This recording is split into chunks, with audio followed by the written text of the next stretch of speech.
Hi guys, welcome back to Car Talks. I'm Jillian. Hi, I'm Amanda, also Momma, and this is episode 4.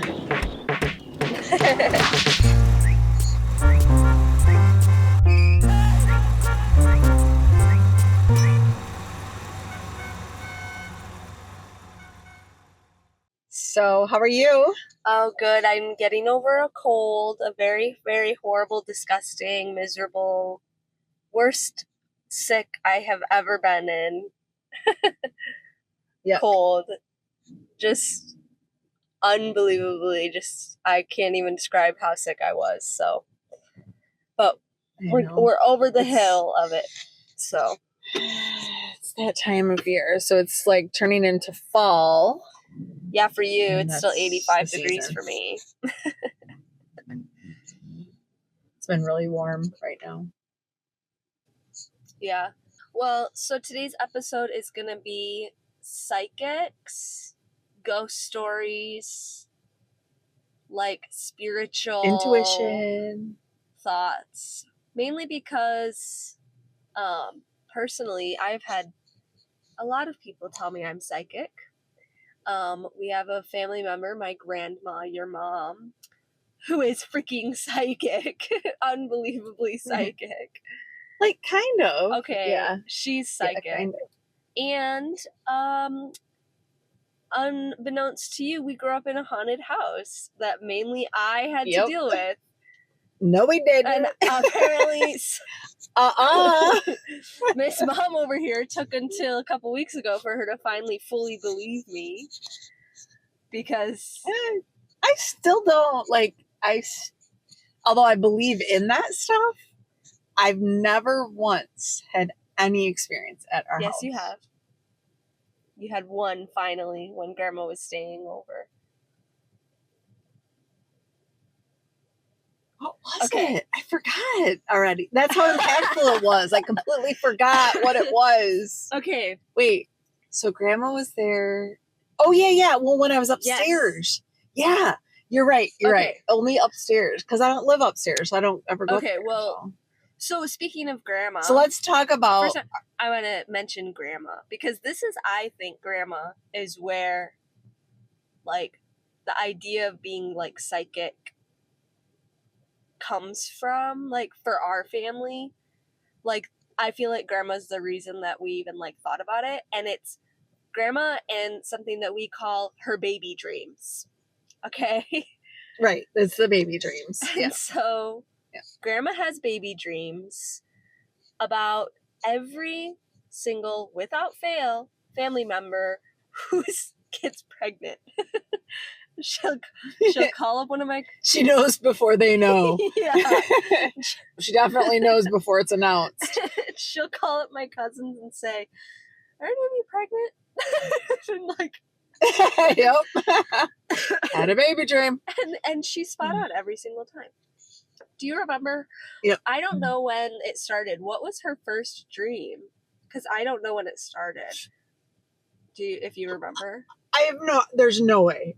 She's done it my whole life. So I have no idea. Okay. I could not even speculate.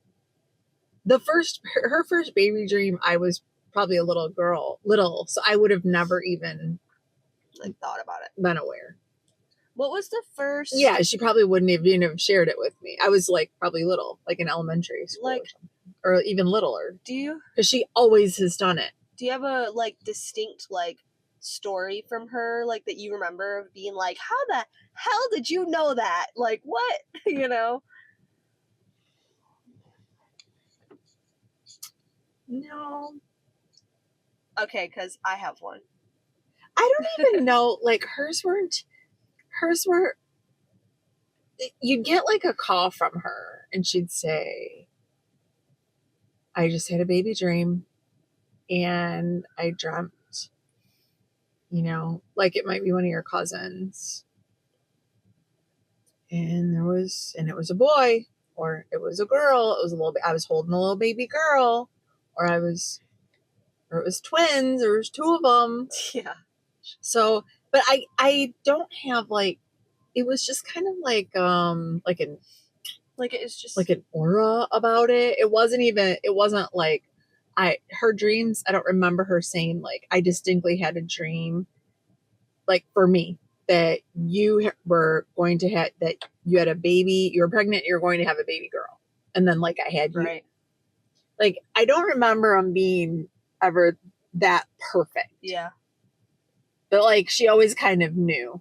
And so she'd have this baby dream and then like, and she didn't always like she was kind of a little bit private about it. Like she would tell me and maybe she did. my sister and like kind of the most immediate people or my dad or whatever. And she goes, someone's gonna have a baby. I had a baby dream, someone's gonna have a baby. And then like a week later, like someone's announcing that they're gonna have a baby. Like, oh, we're pregnant. Yeah. So it was kind of like that. It wasn't, I think it's not like a medium where they like can do like a whole like reading. No. I know what you mean. But it's more intuitive. That's what I mean by like she was psychic about it. Like she was like, I'm gonna predict it. Like she didn't plan to, but she just like did unintentionally. Yeah. She never plans it. She never like asks for it to happen. Yeah. She's not like praying to God and going, God, give me baby dreams. No. Like it's not, it happens and it's distinctly like she has a baby dream. I had a dream someone's gonna have a baby. I'm holding a baby, or it will be about the person. Yeah. Sometimes I had a dream, and then like a week later, it's that quick. It's like boom, boom. Because then they announce they're having a baby.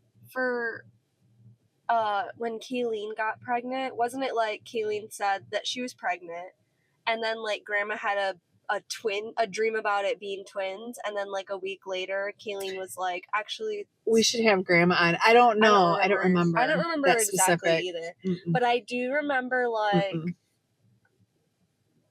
I do remember before Kayleen got pregnant, because like Kayleen was always like the one that we were like, oh, she's never gonna have kids. And then like Grandma, right. I remember Grandma telling you and I, like, I had a dream I was holding a baby girl and it was Kayleen's. I remember her telling us, you and I, that, like you said, like secretly. And then like a couple of days later, Kayleen was like, so I'm pregnant, and it's or we didn't know that it was a girl yet because it was too new or whatever. But like, you know, I'm pregnant, and we were all like, because at first you and I were like, there's no way Kayleen's gonna be pregnant, like there's no way. But then we were also like, well, Grandma's the one that had the dream, so it's probably true. And then a couple weeks or like a week later or whatever it was, we all got, you know, a call that Kayleen was pregnant. And it was funny because it didn't phase you and I. We were like, oh yeah, we knew. Grandma told us. Like the funny part about my mom too, like when people are trying to have a baby, like they're trying to get pregnant. I remember when Maureen was trying to get pregnant, she would go, hey, has Grandma had any baby dreams lately? Like, because she was hoping. Oh yes, like hoping that she was gonna find. Yes. Yeah. She was like hoping that maybe she was going to be pregnant. She was trying to be pregnant. And so like, that's always been a thing too. Like, that's so funny. Mom, had any baby dreams lately? Because I really want to be pregnant. Oh my God. So but I don't know. It was just always like, I don't know. Like it was like a fun, silly thing that has always happened. But it's not like distinct, like how you and your brother, you guys as in you and your brother, distinctly like saw ghosts upstairs at our house. Yeah. Like you did. George had experiences with them. I don't know if he ever saw them. I don't know if he ever saw them. But he felt them. He physically felt them. Well, so if we want to talk about, so like those to me are like super those to me are like big, right? So I remember those stories because those are just so big and kind of so real. Like, and it's not that my mom's baby dreams aren't real. They're more playful, I guess. And so I don't really like, and it's happened so much. I can't tell you like her distinct story for Kayleen or her distinct story for me. Cause it was just like, oh, had another baby dream. Somebody's probably pregnant. Like, it was just like, Yeah, like, yeah, we you were just know. used to it. We were like, oh, yeah. Yeah, And it was yeah. never, like... But where your stories are, like holy crap Okay, well, stories. so if we want to jump right into our house... Yeah. Okay, because this is going to be really long. Because there's a lot of layers to this, especially when you brought up George having not, like, seen anything yet. So it probably started for me... I mean, okay, I actually know exactly when it started at that house. So when we first moved into that house, and you had gotten that radio that mounted to the underneath of the coffee cup cabinet. Right. So that there's Yeah. that radio, like, mounted underneath there. And it was on. You had it on all the time, and me and George would come home after school on the bus, and you and Dad were gone because you were off working or whatever. We were old enough to stay home alone, and we would turn on that radio just to, like, have it on. And I don't think we had TV at the time, so I think that's why him and I were, like, turning it on. Or, like, you would leave us your chore list, and so we would turn it on while we had the chore list to do. And this was in the house now. Yes, this was in the house that... Yeah, okay. The house, the first Right now. house that we ever lived in, I never had anything happen to me. In that house, No. It was the second house that you guys live in now that we lived in since I was 8. That was the house that everything's ever happened to me in, and it's the house. It's not us. It's the house, and definitely the house. And 100%, and because it's a really old house. We'll preface it by saying it's an old farmhouse that's well over 100 years old. The oldest date that we were able to find when we were remodeling, on one of the walls. I actually have a picture of it, and I can put the picture up for people. On one of the walls when we were remodeling my bedroom upstairs, there was a little girl had written, I mean, I'm assuming it's a little girl, and I remember what it said. It said, like, same size shoes as teacher, size 4, 1902. I think it was either 1902 and 1904, but I'm pretty sure it was 1902. So I remember I was thinking in your room as well. That was, like, the oldest. When we'd remodeled it, I thought I saw not girl handwriting, but it was like adult handwriting. I know it was cursive. And it said 19. I thought it was a different one, not the one you're talking about, but a different one. And I thought it had said 1913. And it was like, it looked like, I mean, I couldn't say if it was a man or a woman's writing. It was adult writing, and they had written it, and I want to say they had written, like, measurements too, like they were doing measurements. Oh yeah, like when they were building or something. And then, yeah, and then they had written something, and then written 1913 on it, which is what I had remembered seeing. And you might have seen that a different day when I wasn't helping. That it's a totally different spot. Yeah, because because what we did was we had 2 bedrooms, and we knocked the wall down in between the 2 to make one big bedroom. Because there was, like, 5 bedrooms up there, and now there's 3. Right. And because there's just 2, me and George up there. So you guys were like, let's just give you guys big bedrooms. And so that's what we did. And so, old houses, you peel back layers, and you peel back, like, all the pieces that have been added. It was insanity. Oh my God. The construction, and it still continues to be insanity. The layers and layers of... It's unbelievable how much wall boards and wallpaper walls, and it was crazy. It was really cool though. Like, it was really cool. But so as far as I know, the oldest date that we have evidence of is like 1902 or something like that. Because I distinctly remember because I took a picture of it because I was like, oh my God, that's so cool. And mine, it was like in cursive. Yeah.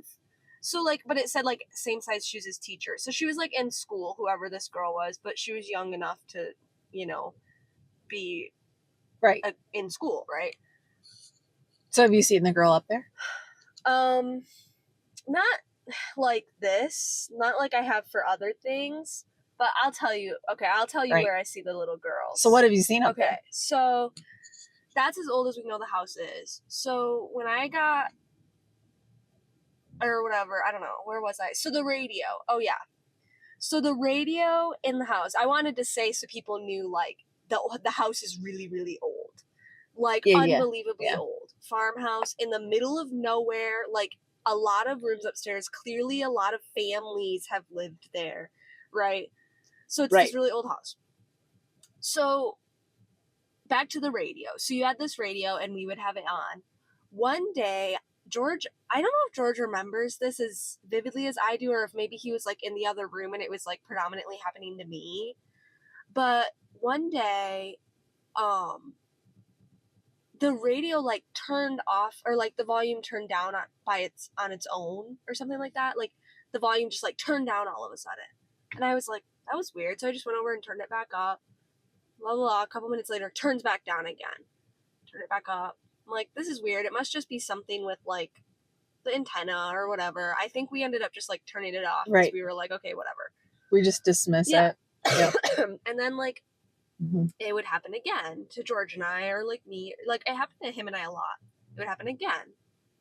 And we were like, okay, whatever. So we would just turn it off because we'd be irritated. We'd be like, okay, whatever. It's just not working. And so this thing's broken. Yeah, and so we would just turn it off. Yeah. And then the one day it had happened, and I don't know if it was George or I, but one of us jokingly said, like, if you like the song, turn the volume up. And it, like, turned it down or something like that. It, like, did it. It, like, listened to what we had said, and it did it. And we were like, oh my God. And then we were like, if you don't like this song, skip channels. And it would skip the channel. And we would be like, what? Oh, like, my God. What? And so for, like, I remember we probably sat for, like, an hour just being like, hee hee. And, like, we were young, so we didn't know what we just thought it was funny. We were like, oh my God, that's so funny. And it was listening to us, and we didn't think to ask anything, like, cool, because we were, like, 10. And so I remember, like, you know, cool. It would be, like, a country song, and I'd be like, oh my God, I hate country, and it would, like, turn the volume up, like, messing with you. Like, it was very, like, I'm messing with you kind of thing. And then, like, from there on out, like, it would happen every once in a while, like, and we would just ignore it, because at that point we were like, okay, whatever, they're just messing with it. And I think it kind of. You guys probably told me to, and I was just like, whatever. Yeah, you didn't. Know. I know you didn't believe me, because I talked to you about this a little while ago too, and you were like, I don't remember that. Yeah. I was like, George remembers it. He's my. You guys just watched too much of, like, the Travel Channel or something. No, it was happening, and then that happened when I was a kid, and then, like, a couple years later, like, I'm sure other stuff happened that, like, I didn't even, like, think, you know, because you're living there. Like, it was literally like you were living with other people, like, when we were home alone. It was like someone else was just living there, and even I didn't even, like, it didn't even faze us, really. And then I remember, I don't know if you got it just for us to have, or if, like, one of us asked for it, but, like, a couple years later, by then we were probably, like, I was probably 14. By the time this had happened. And this was, like, when it really started picking up, because by then I had kind of started getting into, like, the ghost hunting shows, and, like, on the Travel Channel, like, Ghost Adventures and stuff like that. And, like, Paranormal Lockdown was a really good one too. And, like, at that point I had kind of started getting into it and kind of being like, oh, that stuff sometimes happens here. And so oh my God. There's gonna be a lot of that. And so, I remember one night someone had gotten that plug that would plug into our hallway, and it was like, it was like a light that was always on, but when you walked past it, it got brighter. So it was, like, always on dim, but it was just the little motion sensor, like, outlet plug. And so when you. Oh, I thought it was off, and then it turned on. No, yeah, I know. Yeah, a motion sensor light. So a night light. And we just had it in the hallway so we could see where we were going when we wanted to go to the bathroom, because we were, like, cutting across to the bathroom up there. And I vividly remember this happened to me one night that I remember I was just, like, in bed, and this was after we remodeled. So this would have been, I think I would have been, I don't know if 14 or 15 or something like that. I couldn't drive until after we remodeled upstairs. So like, I guess I was like 15, we'll say. I don't remember exactly. Something like, Okay. I was about 15. And because I remember we had remodeled, and so I had no like baseboard thingy, like whatever those things are called that are in between your door to like cut out the light or whatever, that seam there that goes under the bottom of the door. There's like a gap under your door. So there was a gap there because we had ripped up all the like trim and stuff, and so there was just this gap, and so I could always see like the light being on. And I distinctly remember I was home alone for whatever reason. You guys were off, you and Dad were off doing something, and George was doing whatever. I don't know what he was doing. But he could drive at that point, so he was like off with friends or doing whatever. And I remember being home alone, and it was probably like 10 o'clock at night or something like that. And the motion sensor light turned on by itself. And I remember being like, oh my God, what was that? And my first thought is, oh my God, someone's in the house. But then I was like, no, I would have heard them walk around. The house is old and creaky. Like, there is no way that someone is in our house right now. Like, I would have heard them, or I would have saw the footstep shadow or something. Nothing. I just remember that light turning on, it getting brighter. And I was like, oh, what was that? I was like, oh my God, what was that? And then like, it's funny, like you're telling this story. Okay, so I'm gonna go ahead. I'm gonna so make fun of you right now because you're telling this story like it's so big, and in the shit that's happened to you, this is like so minor. I know it doesn't sound like anything yet. A lot, but no, it's like I'm like sitting here thinking like, oh my God, so many other things have happened to you. Yeah, but this is such a tiny event. It builds and builds. So I just want you to remember, like, that was my first, like, oh my God, like I just had something happen to me. Like I just saw something. I feel like the radio was like a bigger deal. But I was so young that I didn't really comprehend it. I didn't really know what was going on. And then, so then that light turned on its own, and I was like, what the fuck? And it wasn't like there was no way for it to be a mouse, because the outlets are high on the up off the ground, so like if a mouse is running past, it's not gonna set it off. Like, I was like that, and we didn't have pets in the house, so there was no way it was an animal. Right. We had no pets in the house at that time. Right. And then I remember, I think after that I unplugged the light. I was pissed. I was like, I'm not letting that happen again. I unplugged the light and got rid of it. And so then right after that, I think that happened often. I think it did too, but I think but that was distinct for me because I was home alone. So there was no way for my brain to like excuse it as like George or whatever, you guys or something.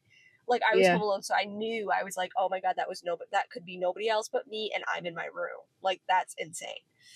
And so then after that was when I really started. Well, after that was the first time I ever saw someone. And this is probably what you're waiting for. That you're like, this is messed up. So I remember the first time I ever saw someone. Okay, so you, for some reason, this happened to you since I was in the womb. I get up at like 2:30 every single morning for some reason, no matter what, on like clockwork. I always wake up at that time since I was in her belly. Like, that's how it's been. And I still do now. Yeah, like since then. So 2:30. Like 2:30. I didn't do it. Right? So I did not ever do that until I got pregnant for you. And then while I was pregnant for you, 2 a.m. 2 a.m. Like daily. I still, when I wake up in the night. Me too. And I don't always wake up every night at 2 a.m. I always do. But I wake up a lot of nights at 2 a.m. Yeah, it's always from like 2 to 3, anywhere in there. And I researched it too, and I was like, oh, like they say like, oh, it's your, like, it's just like your body rhythm. Yeah. Like your own personal body rhythm, and your body, like, it could be like a digestion change, or either way. Like, it's not even like, oh, you have to pee or whatever, but yeah, it's 2 in the morning. 2 in the morning. And nothing good happens after 2 in the morning. Let me just be clear. We all know this. When you go out, like, that's when bad stuff happens. Yeah. If you're out partying and it's after 2 in the morning and you're out and about, something bad. That's bad stuff's happening. That's bad juju We all know time. this. Right. Right. We all So, know this. every morning- That's why they do ghost hunters go at 3 in the Yes. morning. Because Or that's whatever. when they're gonna get shit. Because we know bad stuff happens after 2. Okay. So I would wake up, and I still did it, and I always did. So finally, I remember one night I woke up, and I sat up in my bed, and I looked, and on the other side of my room, standing there, watching me, just staring at me, was a guy, and I'm sure he was probably someone that had lived there in the past, and he looked like an Amish. Like, if anyone knows what Amish people look like, we have a lot of Amish people around where we live, so we see them all the time. So that's why I describe them like so easily this way. If you know what Amish people look like, they have these like brimmed hats. It's not a top hat. It's just like those little like Amish brimmed hats. The cropped like jackets on the shoulders, and then he kind of just dissipated. And I remember it was like this jacket, and then I remember him having like a big beard, like a big Amish beard, you know? Crazy. Yeah. So I saw him one time. The first time I saw him, looked at him, comprehended what I was seeing, and I said, fuck that. And I laid back down and I went to bed. And I was like, I am not. But like, you just saw it and went back to sleep. Because I was like, you didn't. I was like, by that point, I was obsessed with the ghost shows. Like, I love the paranormal stuff. It's so I funny knew what I was though, like seeing. you didn't come down and He was run, standing by my hide, door. come downstairs, yell at him. How was I supposed to get out? He was standing by my door. He was standing by my door, like, and I was like, "Go back to I'm sleep." gonna just go back to sleep. And then from then on, it was probably for 3 months like clockwork. I would wake up every single night, sit up, look at him, be like, guess you're still fucking here, and lay back down and go back to sleep. Like, I literally, and I literally was just like, it got to the point where I got used to it. And I got so used to it, and I was just like, okay, he's still here, and I would go back to sleep. And it sucked, because that was my bathroom time. Like, I'd get up and go pee, and I couldn't get up and go pee because he was standing by my door. And so I would just be like, and I'd go back to sleep. And I remember,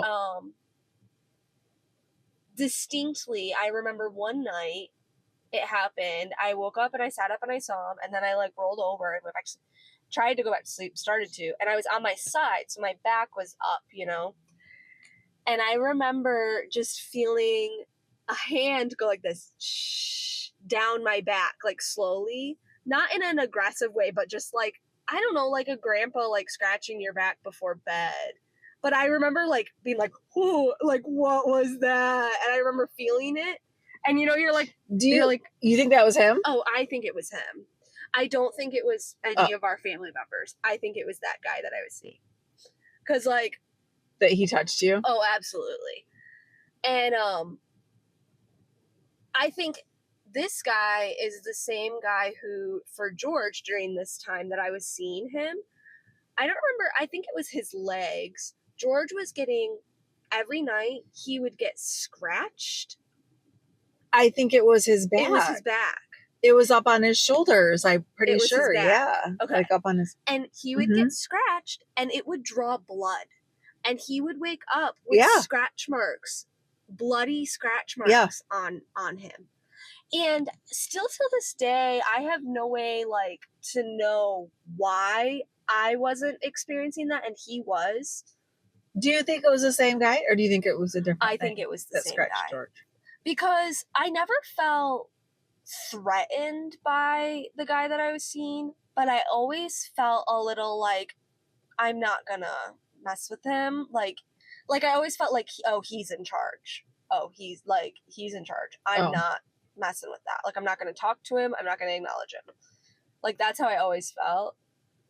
And maybe he didn't like George or whatever. Maybe, I don't know. Maybe I kind of think he didn't like George, but also George didn't. Well, clearly, if it was him and he scratched George, he clearly didn't like George. I do think it was the same person or spirit or entity or whatever you want to call it, right?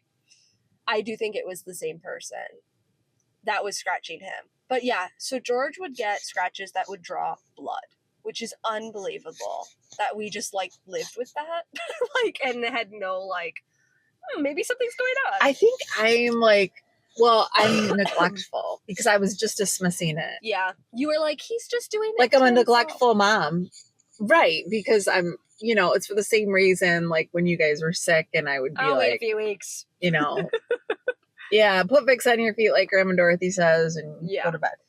You know, drink lots of water. Yeah. Right? So I remember go take a nap. but right, and then you'd have to be like dying before I took yes, you we did. to the doctor. Yeah, it took a right, lot. and so I think because I'm a dismissive mom, right? So well, and it's like you're That's like it's just- kids being dramatic, so you're like whatever.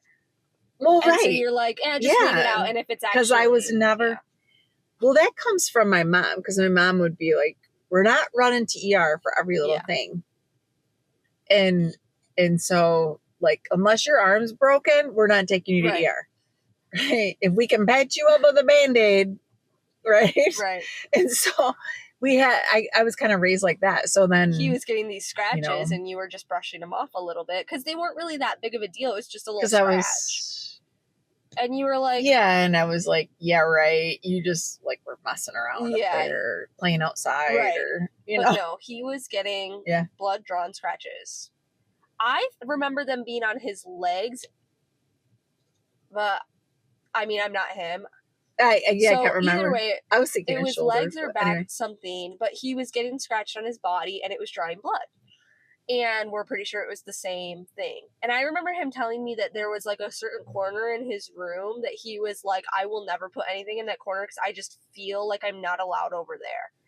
Like there was just a certain side of his room, and it's next to where his closet is. And I think he saw like black shadows and yeah, stuff. I don't remember if he had said like, I know he never saw the guy that I saw, but I'm sure he had probably saw something that caused him to feel that way. I don't remember what exactly it was. We'd have to ask him. So I didn't believe you guys So at all yeah, she never believed us until this year. Well, so I have had, and it's been 10 years. Yes. I did not believe you. 8 to 10 years ish, whatever. It's been our whole life. I didn't believe you until this year. And I have experienced thing after thing after thing. Another thing that I experienced that was really crazy was so you asked if I'd ever seen any of the little girls. Mm-hmm. The only time that I would ever see little girls, because I think that they were like nervous to be around us. Like they would, you could hear them upstairs when you were downstairs, the little pitter patter of their feet. And lies. You're lying. I do not remember ever hearing. This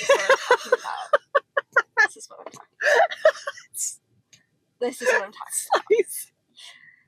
Well, so you know how I said I didn't know it. I didn't believe you until this year. Because you didn't and so yourself. Let me just tell that. Well, I didn't believe it until this year because I slept up there. My mom came and stayed. And so I gave my mom my bedroom on the main floor. And so I went upstairs and slept upstairs. And I did sleep in George's room. She made. And Dad and I were there together. And I got pushed on my arm. But I will tell you, I had a vibe. It was like right in the middle of the night, something came up and pushed me like 2 hands, like push, right up like a lot. I mean, you're laying on your side and they pushed me on my shoulder. I got the vibe that it was a lady or a girl. I got a female vibe. Yeah. When I got pushed. But it was like middle of the night push. Like, did that really happen? It was probably 2 a.m. I was just like, whatever. But I was like, no, I got pushed. Definitely got pushed. And that was your moment. I got shoved. Yeah. Uh-huh. And then I was like, yeah, something's going on. So it might have been. That wasn't my first experience of that was not my first paranormal psychic experience though. I had a different, and I'll tell that one later, but that one, and I had a different one at a totally different spot and for a different reason. But yeah. Well, I can just tell that one since we're on it. I'll just tell it. So my only distinct other than just following intuition, we have our instincts for a reason. I believe in instincts, and I believe it's our guide. I believe all that stuff. You have to listen to them because they're right for you. And I believe in energies and spirits and all that stuff. Right. But we have intuition my only other time, for like, a reason. Yeah. And the only other time I remember like seeing something was right when my dad was dying. But that was in his house down in like a different area, right? And we were moving him, and he was really sick with cancer, very, very, very sick. And he was sitting in the chair, and we were moving them out of their house. And I walked in to the living room, their living room. I walked right through the front door, ranch home, right into the living room. And my grandpa, my dad's dad, was sitting on the couch. So dad's in a chair, and I look up, and there's my grandpa, just as I remember my grandpa. And it was like very vision-ish. It wasn't like I'm seeing you right now. It was like a freaking spirit. It was just like you were seeing a ghost. It was a spirit was there. So like I open up there's grandpa, like, and I can see him. He's sitting there in the couch, and I just believe that he was there waiting to take his son, because like 100% he was there waiting to take his son. And so to me, like, that was such a distinct moment because, my dad was dying. His dad was there. I believe in that spiritual energy. I believe in the afterlife. I believe in that you see your relatives. And so I was aware and seeing that connection happen. Yeah. So like, to me, like, even though that was a super special and it was a big deal, it's just, to me, also very explainable because dad was passed. Right. We were losing him. Like, you seeing like the spirits at the house, like, that have no relationship. There's no connection with us. There's no relationship with us. So that was my only like experience of like actually seeing. Which is so crazy because I am completely desensitized to it, and to the point where a ghost could walk at me down the street and I would not be able to know if it was a real person or not. Like, I am so desensitized to seeing things that I have no recollection of. Like, I literally am just, like, it's literally like seeing another person. I'm so used to it. Well, where you live right now is, like, so connected and so spiritual and afterlife, and everything is happening down there. So, like, it's funny because now this is, like, happening even more with you right now. Yeah, so you had asked me about... Yes, it is happening to me now. It's grown. I'm still in the house I'm still in the house with the old man upstairs, and I'm there by myself all the time. To you. And well, part of me wonders, I don't think you let because it. I have chosen to. I personally believe that you can ask for protection. Oh, yeah. From, like, for me, it's from the Holy Spirit. For me, that's where I connect to. I think you can ask protection from your ancestors. I believe that my dad can protect me. Absolutely. 100%. My grandma. Like, I do believe that you have guardian angels. I believe that you could ask for protection in that way too. So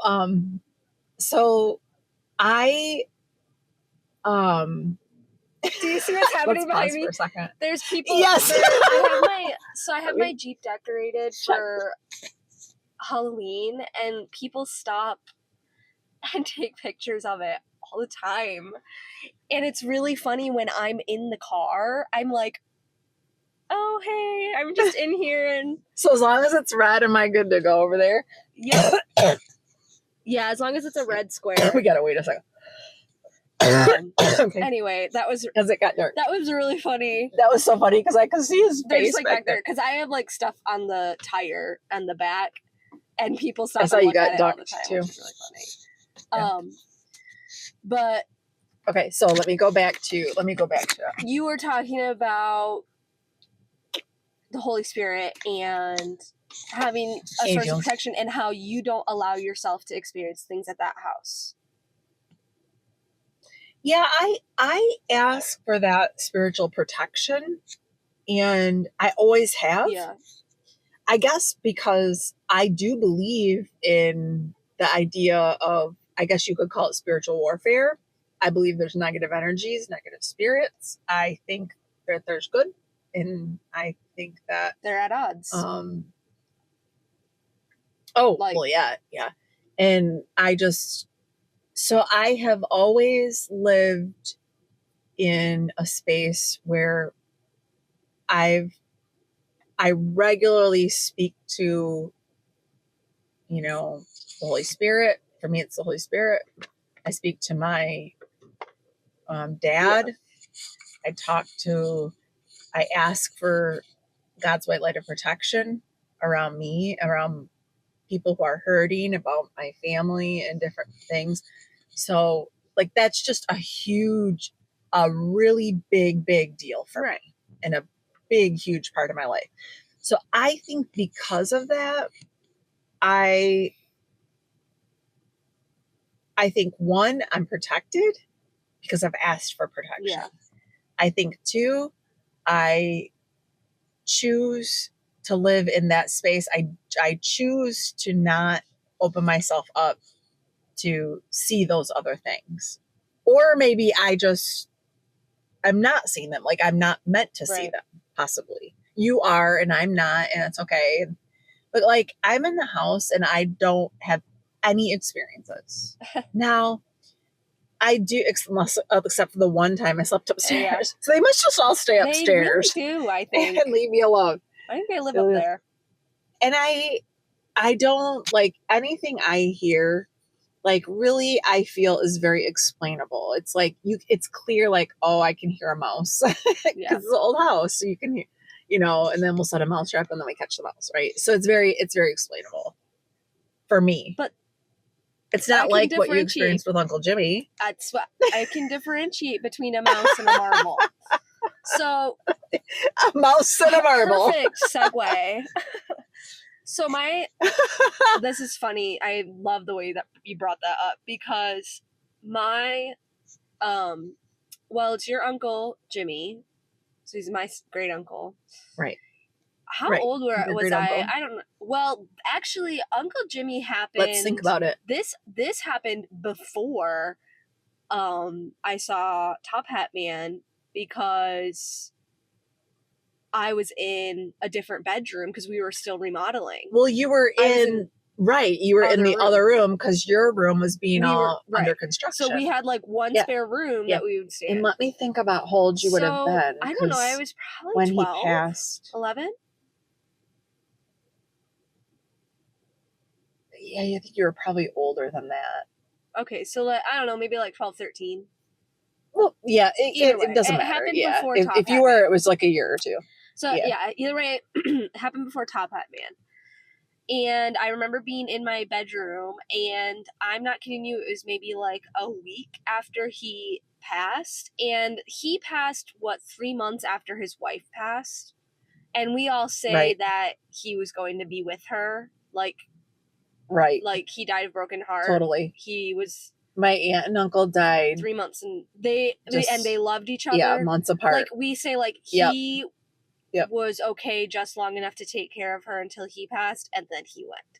Like, that's exactly. And he missed her so much. Like, the idea died of a broken heart, like, that happened to him. He loved her, and he wanted to be with her. And so he passed. Yeah. And I remember, so we went to the funeral, whatever. It was like a week later. We're back at home, and I remember, I don't know what time it was, but I remember just hearing a marble. It was nighttime. Were you sleeping? I don't think I was fully asleep yet, but it was at night, and I was just... You were in bed? I was in bed. Yeah. Like, I hadn't fallen asleep yet, but I was in bed. And a marble gets dropped from, like, a random spot in the room, and it drops, and, it goes... Midair. Just rolls across the room. And my first thought was, I don't own a marble. I was like, I don't have a marble. I don't know where that would have come from. The next day, And then, and I also was like, oh, it must have been like a mouse. Must have knocked something over. I was like, well, Right. so at that point, I had no idea what it was. I was like, a mouse must have just knocked something over. The next morning, I'm looking around my room. I'm like, what was that? What was that fell? In the corner of my room, and our old house is slanted, so it rolled across the floor to the corner of my room, was a bright green marble. So that's why we say marble.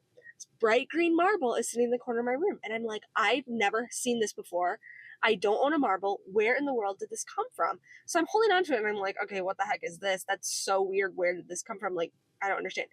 I just like put it in like a jewelry box or something and held on to it. Like 2 weeks later, his son, your cousin Jeff, was up north by where we live in their cabin, and I told him about this, and I was like, yeah, like this marble like just fell in my room. I don't know what's going on. And Jeff, I remember the look on his face when I told him this story. His eyes got huge, and he went, no way. And I went, yeah, what? He goes, I bet it was my dad. And I was like, why would it be Uncle Jimmy? And he goes, because my dad collected marbles. That was one of the things that he loved and collected, and he just had an abundance of. And I was like, are you serious? I was like, there's no way. Like, why would he come and visit me of all people? Just saying hi. And I'm like, yeah, just saying hi. And like, part of me wonders now, after learning and exploring a lot of what I'm capable of seeing and like how connected I am with seeing things and how much I've experienced now, it's like part of me wonders is if he knew that I would be able to receive it. Like, right. I was gonna say you'll receive it. Yeah. I would get that whatever he wanted to get across would get across to me. And I do think it was just him saying hi. Like, because if he was gonna try to talk to me, he would have to like shake the whole house. Literally. Because I would be like, nope. He'd have to be there. He would have to stand. He would have to visually be there. Yeah. Like when I saw my grandpa. Like I saw my grandpa, and it was like, holy shit! I just saw grandpa. And then I remember like I went outside, like I saw him, and then I shut the door again. Like, did I just really see what I just said? And I opened the door, and he was gone. But he was there. But you know what? But it would have to be so. I still have the marble. It's in my jewelry box upstairs. It's it's in my apartment in my jewelry box. So I should have brought it down. But I mean, whatever. It's just a little green marble, like teal green marble. And it's like, what are the odds that that's gonna happen to me? And that was my first experience. Oh, they're pretty high. Now, that was like one of the first experiences I ever had. And then now at this point, it's kind of like, oh yeah, that happened. Like we are all so used to this shit happening to me. It's just unbelievable. And it really does just not stop. And so, okay, so then it really does just not stop. And so the girls, so you'd asked me if I'd ever seen any of the girls or the ladies in the house. The only thing that I've ever seen, and I used to see this constantly, in our living room and kitchen is one big room, and then the stairs are on the side of it, and you can see that like up the stairs, there's no railing there anymore. We tore it down. And you can see up the stairs like oh my god. Hold on.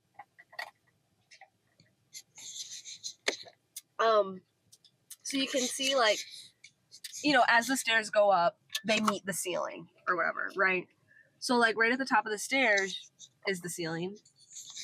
The only time I would ever see the little girls is, I actually vividly remember one time I was home alone, of course, and I was down in the living room watching TV, and if you're in the living room, the stairs are like off to your left, and you can like see the stairs going up. And I vividly remember I heard it, and then I looked over and saw it. Little feet steps creak, creak, creak down the steps, and it was like quick. It was like doo doo doo, and then like I remember you telling me about that when that happened. It was like doo doo doo, and then I looked over, and it was like 2 sets of little girl feet had run down the steps, and then I just remember seeing heads go boop and peek down to see like if anyone was home. And I just remember seeing the little heads peek, and then they saw me, and I looked over, and I saw them, and they saw me, and they went, and they jumped up and ran back upstairs. like I had caught them, like they weren't supposed to be down there or something. Like it was so like innocent. Oh my gosh. And I remember seeing it, and then Oh I my just like gosh. moved on because I was like, oh yep, there they are. Like I was just like, oh, there they are. And then like I moved on to whatever it was that I was doing.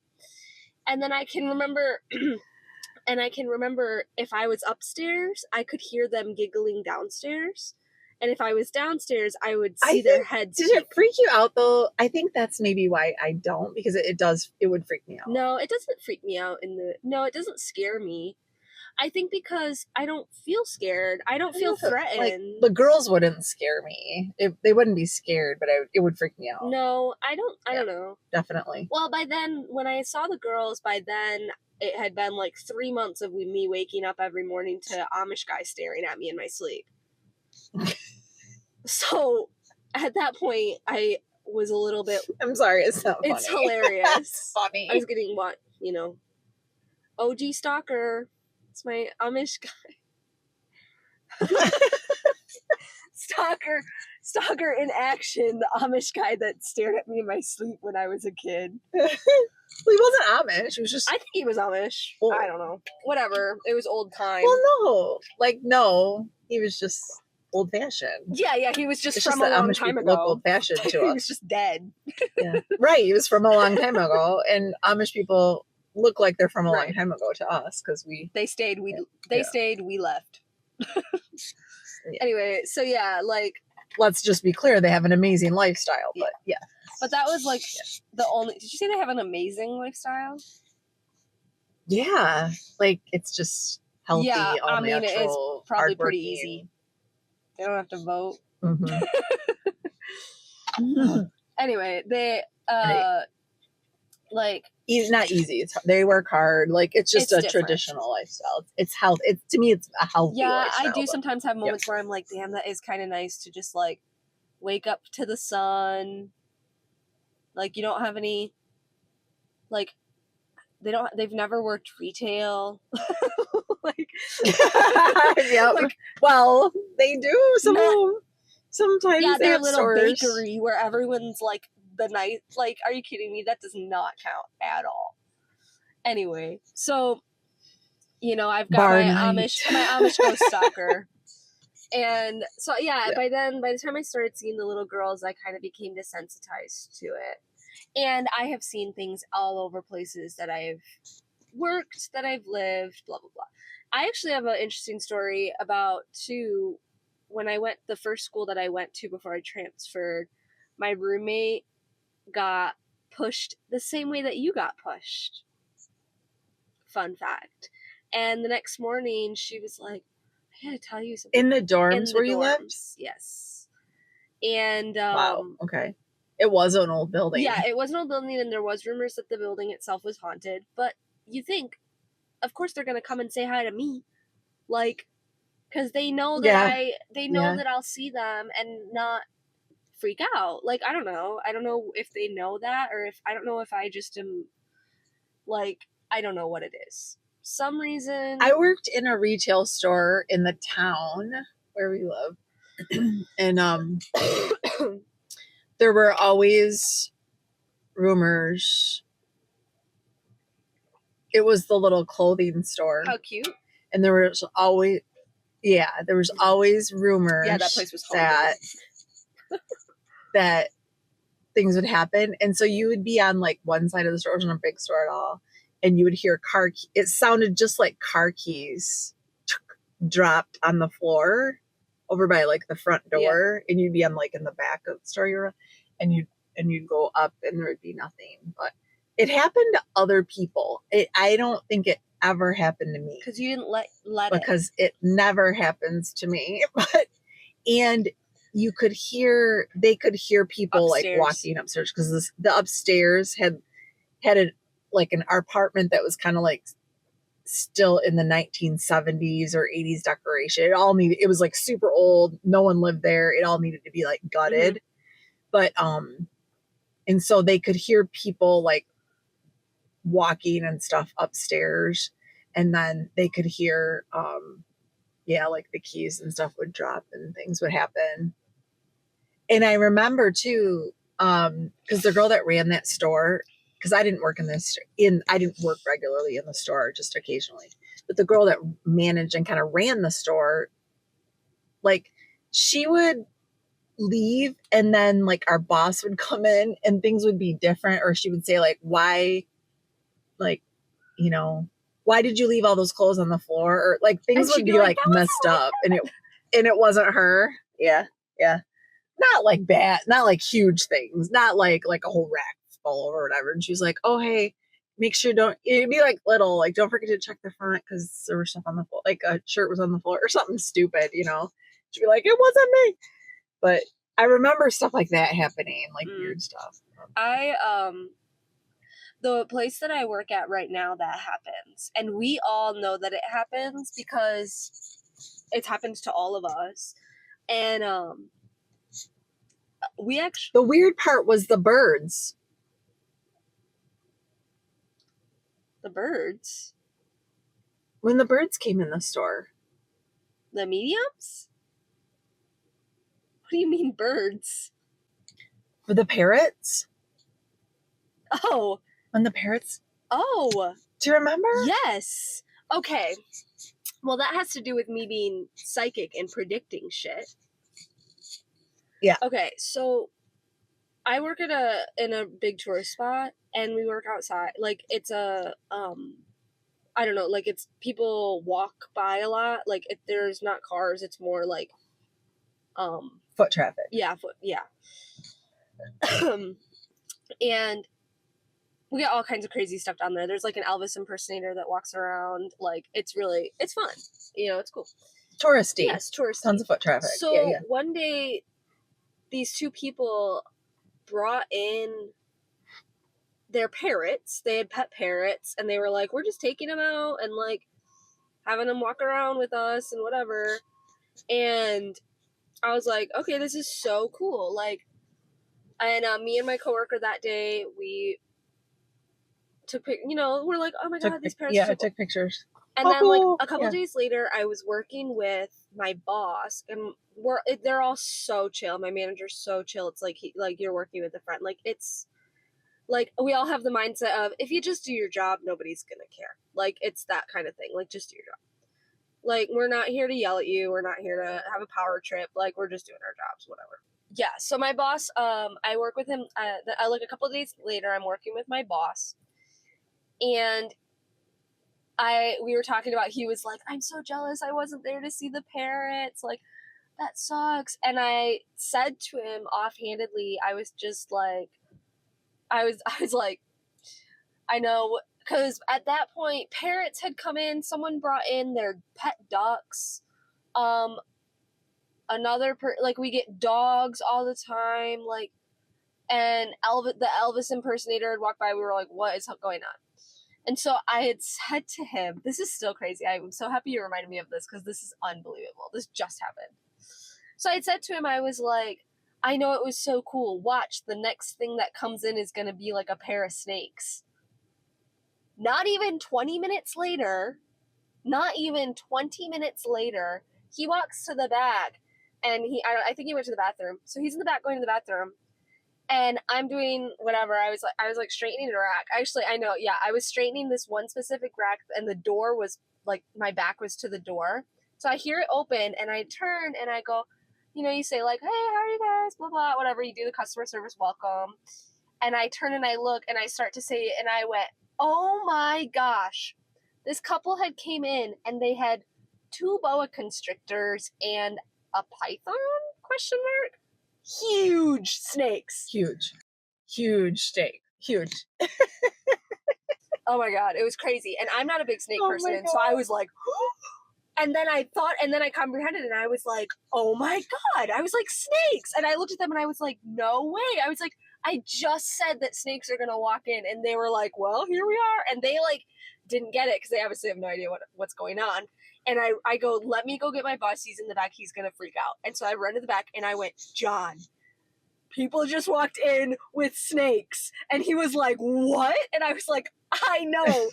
These people just walked in with snakes, and I just said that someone was going to walk in with snakes. And sure enough, it happens. And so he comes out, and he's like, they let him like hold one, and it was like like Britney Spears at the VMAs, and it's like, and Gigantic. like crazy. Yeah. I could not believe it. I predicted that. I can't believe I predicted that. And then, you know, we get done with the whole fiasco. It gets crazier because we get done with the fiasco, and he holds the snakes. They had bought something, whatever. They go to leave. So me and John are like at the counter, and we're both like, okay, share pictures. Like we had taken pictures. This is crazy. John's like, okay, send me all the pictures. I look down at my phone, and this one, my mother had texted me without having any idea about any of it, and texted me while it was happening and said, "What good thing just happened?" And I went, "What?" And I looked at John and I was like, "John, my mom just texted me, what good thing just happened?" And John was freaking out with me. He's like, "No way. You guys are crazy. How did you predict that?" Like, unbelievable.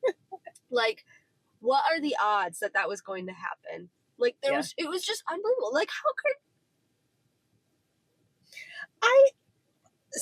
okay, but I don't have that kind of intuition because it lined up. It was like, I don't know why I said that. Like, I think I was just I was just giving you like a mom hello. But who chooses to say what good? Like, I was just saying hello. Who chooses to say what good thing just happened? Who chooses to say that? I never. That's crazy. I never ever say that to you. No, I never ever say that to you. And I never have since. Like, but I don't know why I was like, I think I was like trying to like cheer you up. Not that you were sad or anything, but I think I was just giving like a like, what could happen today? Yeah.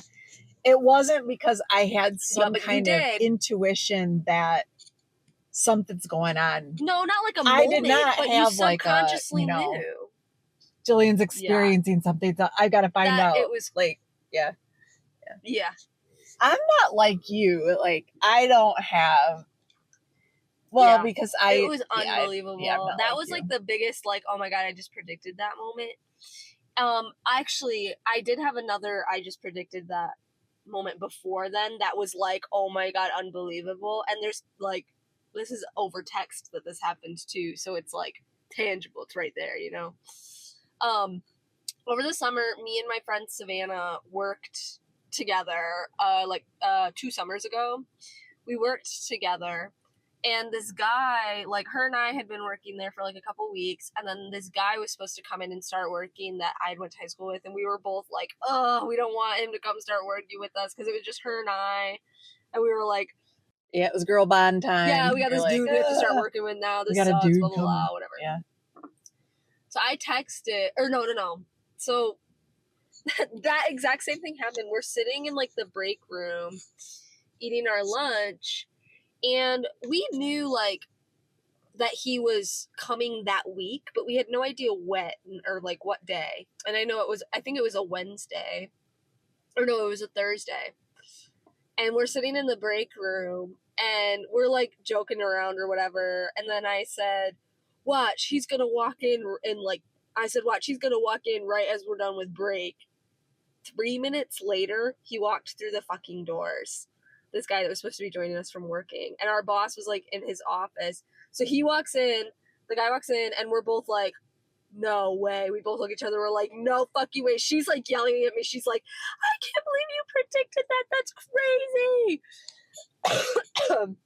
And he's standing there looking at us because I went to high school. Like, we both went to high school with him, so we like knew him. Like, it wasn't like a weird like, oh my God, this stranger. Like, we both knew who he was. And so he was looking at us like, what the fuck are you guys? Yeah, and we're both like freaking out. You guys are weird. So he shows up, whatever, we work with him the rest of the day. And he was a horrible worker. And so that night we were talking about it, and we were like, oh my God, that sucked. I can't believe we have to work with him. This is horrible. Like, da-da-da, back and forth. And then I had texted and I had said to her, and she holds on to this, and she says me all the time, yeah, like when you predicted that or whatever, like,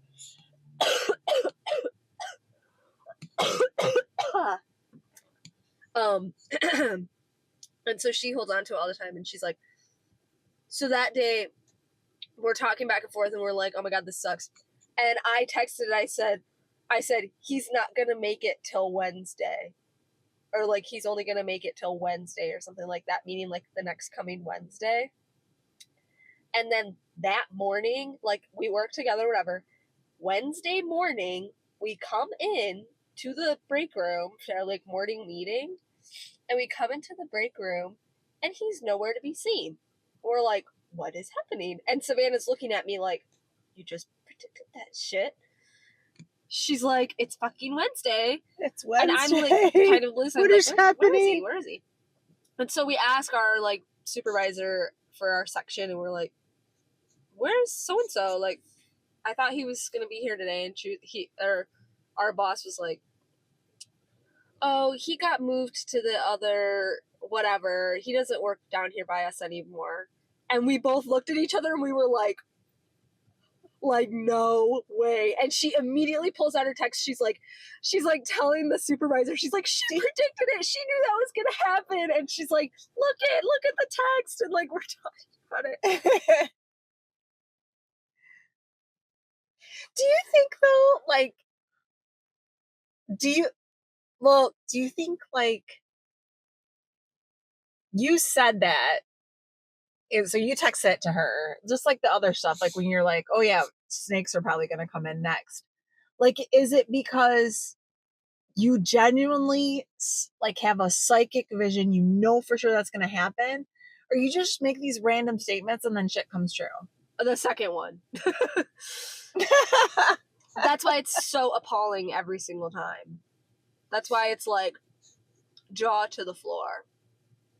Because it's weird though, like, because it's not like, well, you saying, okay, this guy's not gonna make it through till Wednesday, or not gonna make it past Wednesday. That's like a thing like people just say about stuff, right? Yeah. That's like a flip it thing. But you're me like, being oh, that like, dude's watch, not, he's gonna walk in, and then he walks in the door.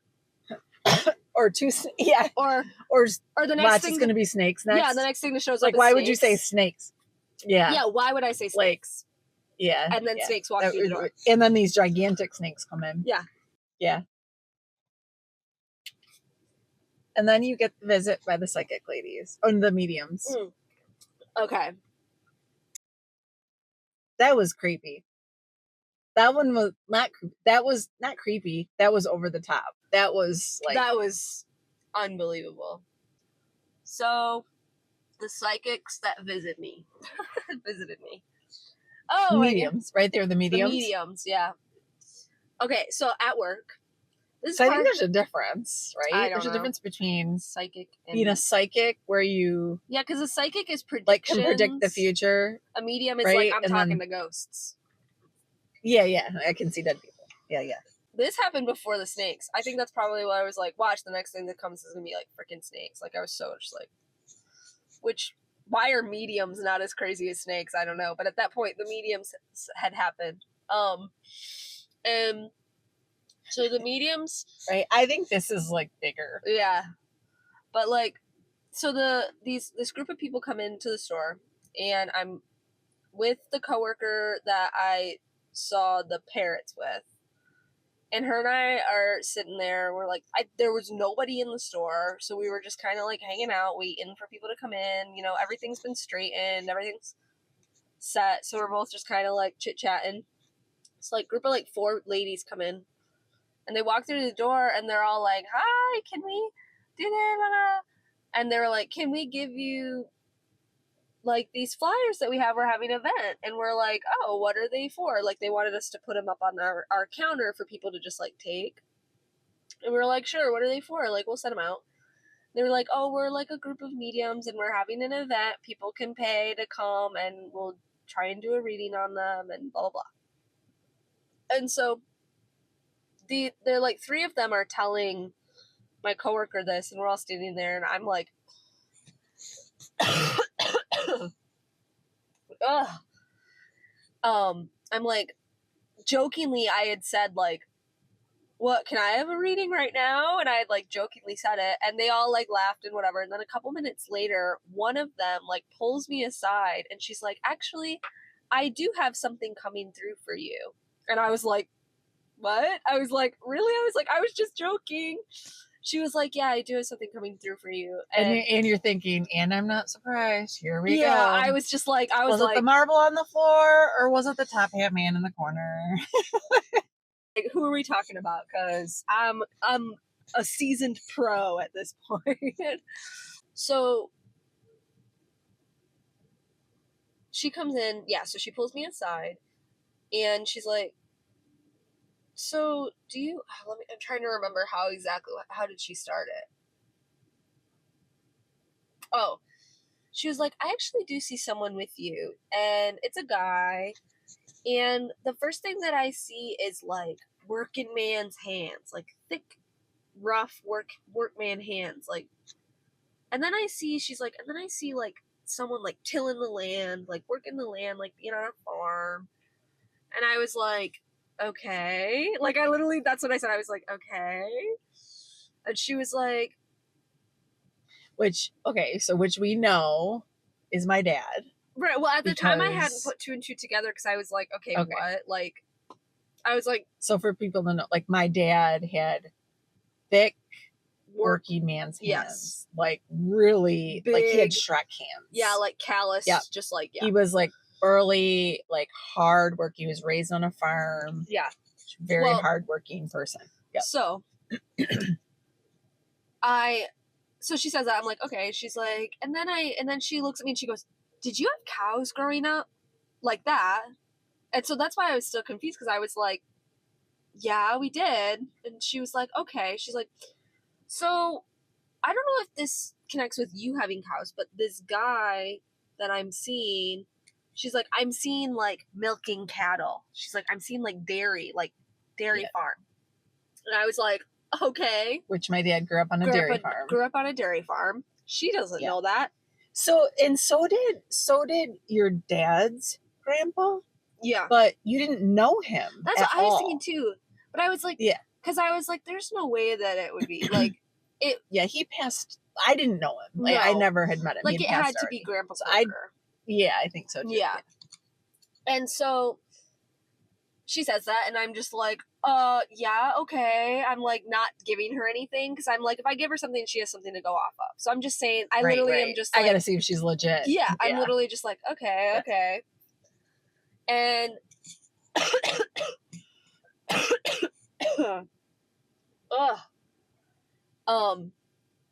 and so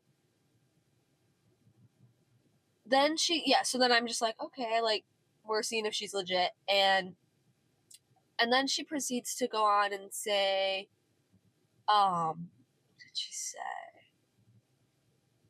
Oh, and then she goes, and you aren't here, like, she was like, you aren't here, like, to be here. She's like, if, like, meaning where I live right now. She's like, the only reason, like, you would never have come here if it weren't for something. She's like, are you in school?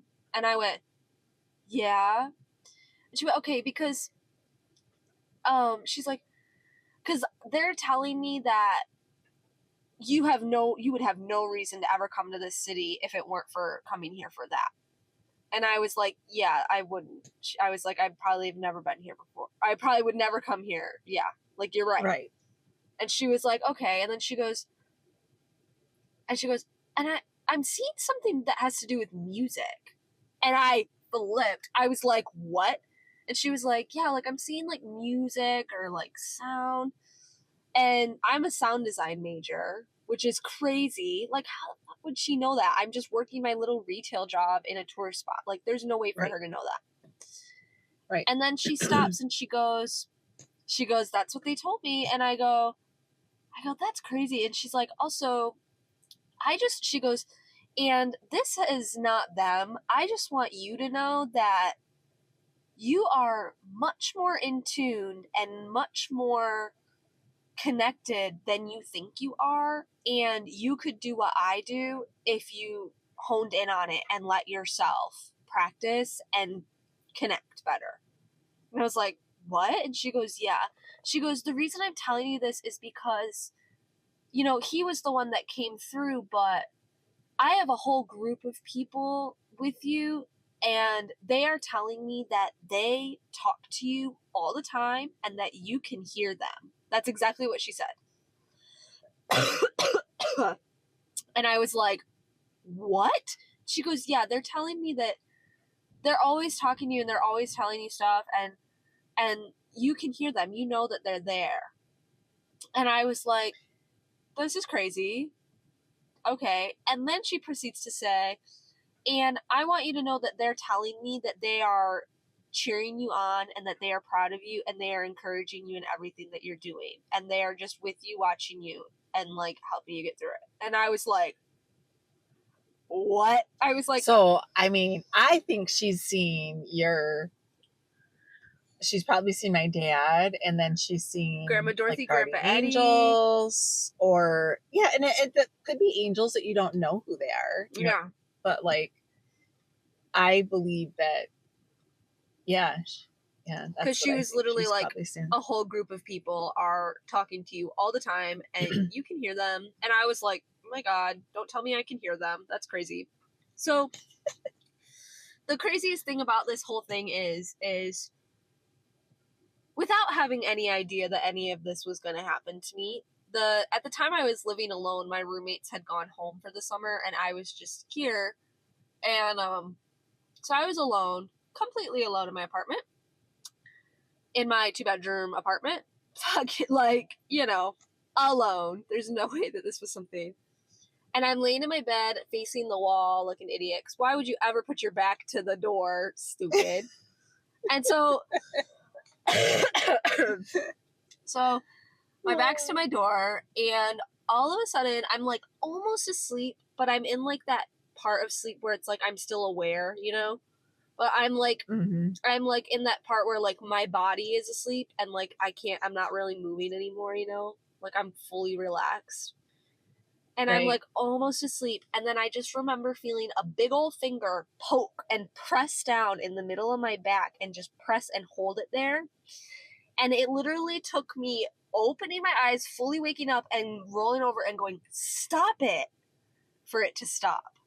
And the second I said stop it, it pulled its hand away. And then the next day, the mediums came in and told me all of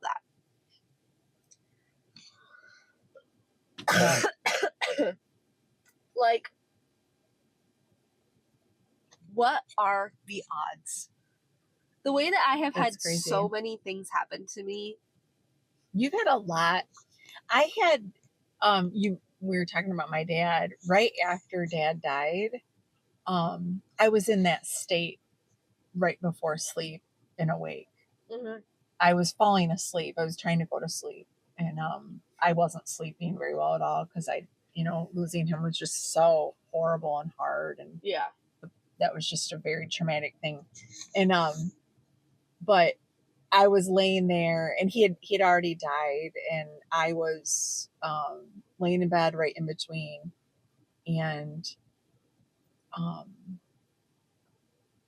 the phone rang. Like the phone didn't really ring, but like it was like half dream, but half I was still awake, kind of. Yeah. And so it was like a dream that the phone rang, and I answered it, and it was my dad, and it said, like, I'd picked up my phone, it said Dad, and I was so excited because I knew he was gone, because I was kind of not fully asleep. So I hurried up and I said hello, and I'm like, Dad, and I said, how are you? It's so good to hear from you. How are you? And he said, I'm no worse for wear. And that's something he would have said. Yes. Like he would have been like, oh, I'm no worse for wear. In his deep voice. And yep, I'm no worse for wear. And then of course, I'm like grasping at anything to connect with him. And I'm looking up, like, what does it mean when you're no worse for wear? Well, like, what exactly does that phrase mean? Which we know what it means, but he's not good, he's not bad, he's hanging in there, kind of a thing, And I was like looking up, I want to know details exactly what that means. I was so excited that he had called me. And then I didn't hear anything again. But I 100% believe and know that was him sending me a message. Yeah. Yep. And he had just passed, and he had sent me a message. Just basically telling you he was all right.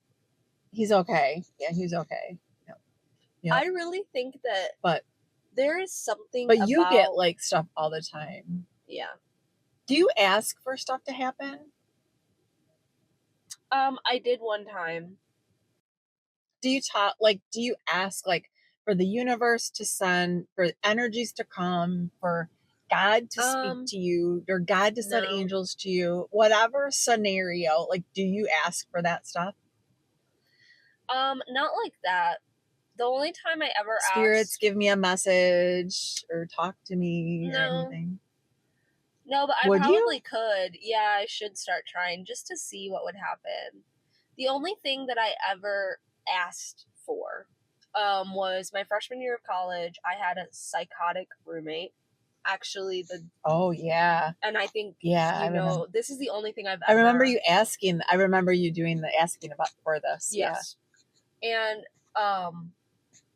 like this is the only thing. Yeah, the only thing that I have ever asked for.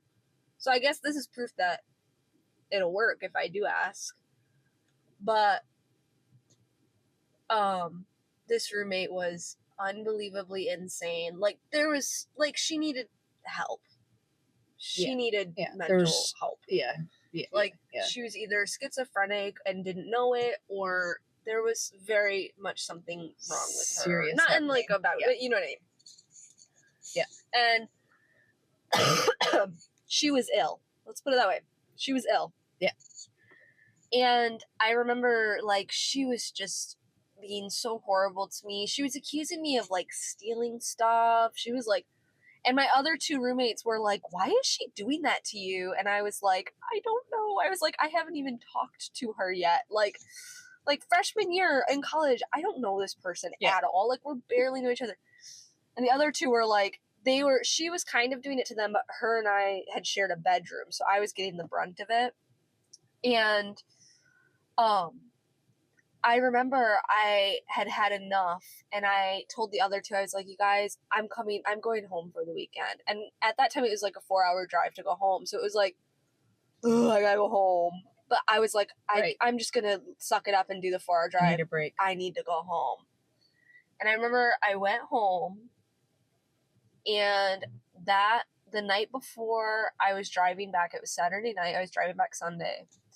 Saturday night, I went up into my room, and at that point, you and I had like prayed and asked the man to stop showing himself to me because he started to freak me out. Because I was like, okay, this is getting too much. Why are you still doing this? Like, stop it. Right. And he had like scratched my back, and I was like, okay, I'm done. And so I like put up that wall, and I was like, I don't want to see you anymore. You're making me uncomfortable. And then I didn't see him again. And I came home, and I went upstairs, and right before bed that night, I was like, I said out loud into my room, and I was like, I don't know if you're in here, but can you just come back with me and get rid of her? That's what I said. I was like, can you please just get rid of her? I can't deal with it anymore. I was like, she's horrible. Can you please just come back with me and get rid of her? And he fucking did. And so I go back to school and like, okay, whatever. I'm like, if anything happens, anything happens.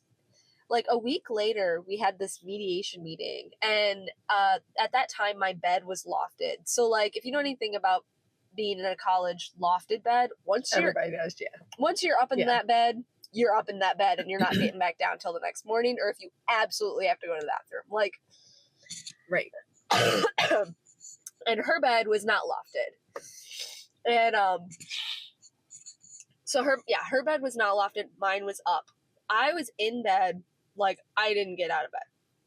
So we had this mediation meeting that she, like, out of the blue was like, you need to, like, she wanted to get me kicked out of the whole school. Like, she wanted me expelled and blah, blah, blah. I was like, girl, we're in college. That's not how this works, but whatever. So we have this mediation meeting with my RA. And funny enough, my RA was like, are you okay? Like, my RA had pulled me aside before and was like, I want you to know that you are not the problem here. There's something wrong with her. Like, I want you to know that we see that and that she's been talking about you for weeks. And I was like, what? And she was like, yeah. And I was like, okay, well, shoot. So I go into this meeting not knowing what to expect. So I'm sitting there, and one of the things that she had brought up, and she's like crying her eyes out, and she looks insane, and she sounds insane to the other people. And to me, in the back of my head, I was like, holy fuck, he did it. Because she's standing there crying and looking at me and the mediation lady and saying, every night, I sit there and I wake up to you hovering over me. I can feel you standing and hovering over my bed. And in that moment, Thank you, Top Hat Man. Yes! I literally like... It's not funny, but it's really funny. And in that moment, I'm in the back of my head, I was like, no shit. He came and got rid of her. I was like, he got rid of her. He came back with me. He rode in the car with me 4 hours and loomed over her every night and got rid of her for me. I was like, no way. And then I think he hung out and stayed around because after that was when my other roommate got like shoved like you did. And she like told me about it. Because I, like, this was months later, and I had told them that I did that, and, like, by then we had, like, kind of talked about, like, me having ghost shit happen and whatever. And I told them that I did that, and she went, what, you did that? And I went, yeah. And she goes, I got pushed. She was like, tell him to stop. I don't want him to do anything to me. Did you tell him to stop? I did. That night, after she told me that that had happened, that night, I was in my room, and before bed, I was like, hey, I know I asked you to get rid of her, and I was like, thank you for doing that, because we had that meeting, and then the girl moved out like 3 days later. She was gone. Yeah. And I was like, yes. Yeah, they put her in her own room. Yeah, they put her in literally a room designated for people who have extreme illnesses and need to quarantine from others or who are danger to others. And I was like, oh my god, they like basically put her in her own little like facility. It was crazy. And like I had a stranger come up to me and they were like, are you Jillian? And I was like, yeah. And they were like, yeah, is your roommate this girl? And I was like, yeah. And she was like, so I know you don't know me, but I just need to tell you this because this is insane. She spends the entire class saying that you're trying to kill her and that your RA is like in not doing her job and like not getting you out of there because you're trying to kill her and like all this crazy stuff. And she was like, and I know you don't know who I am, but I just thought you needed to know that. And I was like, what? Oh my god. So like that's how insane this girl was, right? That a stranger felt the need to come up and tell me that. Like, that's crazy. Crazy. Oh my god. And so then, yeah, that night after she left, and then my other roommate was like, tell him not to push me again. Tell him to go away. I said into the room, I was like, hey, thank you for getting rid of the other girl, Protecting but me. I was like, I like these two, so you know, if you can leave them alone, that would be awesome. And then they said that nothing ever happened. Oh, she also said that she had a little lamp that used to flicker after I brought him back. He used to flicker her little lamp next to her bed. And then one night she got pushed and she was like, she told me about it and I was like, what? Do you think he came back here? Yeah, because I told him to go home. And nothing ever happened after that. I told him to go home. And I think he's back there. So I think he lives there. Oh, I don't know. We won't. I do too, but I won't know. We won't know until you come back. Yeah. Yeah, I think it'd be really cool. I know you don't want to do this, but I think it'd be really cool to get some people who have like the equipment to come into our house and like talk. Heck no. Try and like talk to them. No.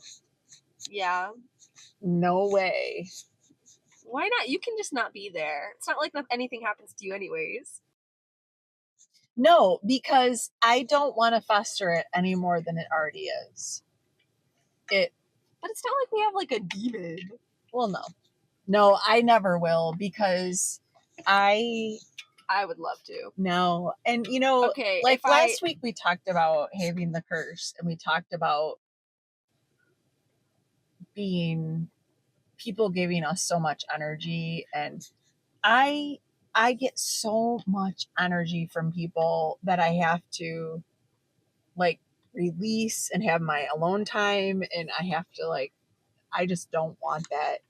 I need my home space to be peaceful. So no, yeah. I don't want any of that around because I just don't. Just You because wouldn't even like want to do it just once? No. Just to see? No. No. Why? You can do it like when I don't live here anymore. Oh, okay.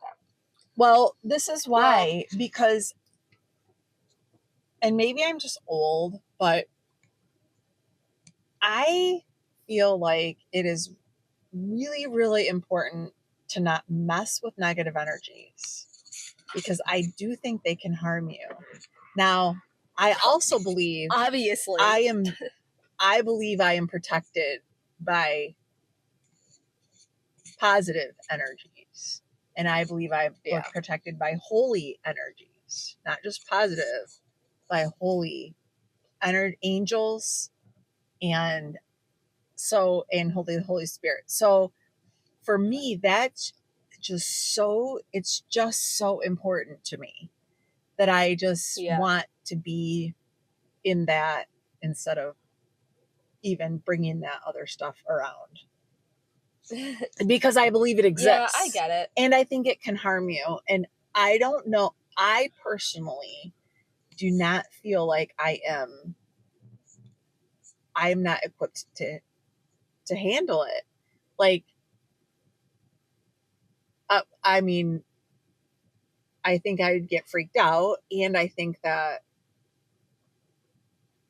I don't know. I just don't like it. Like, I want to be in a space that is more holy and pure and positive and healthy, whatever, in whatever ways. Like, that's where I want to remain because I think that other stuff is dangerous.